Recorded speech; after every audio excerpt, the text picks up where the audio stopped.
આ ચા, આ ગાંઠિયા, આ ફાફડા ને મરચાં. જો આમ ચા પીવાનો હોય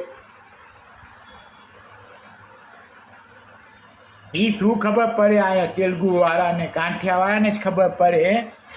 અમેરિકાવાળાને લંડનમાં રહેતા હોય એને આ શું ખબર પડે? આ ગાંઠિયાની મજા ને ચાની મજા. જે સૌરાષ્ટ્ર હોય સૌરાષ્ટ્ર જ જીઓ. મોરબી કાંઠો, મોરબીના મરચાં અને ભજીયા. ખાવાની મજા તો મોરબીમાં જ આવે. ગમે ત્યાં પૈસા ઓસ્ટ્રેલિયામાં કમાવો કે અમેરિકામાં કમાવો, કાંઈ મજા ન આવે. મોરબી જેવી મજા હોય ક્યાંય? દોસ્તાર હોય, ઘર હોય, કુટુંબ હોય, મામા ફઈવાળા હોય, માસી ભાઈઓ હોય. એની મજા અલગ જ હોય.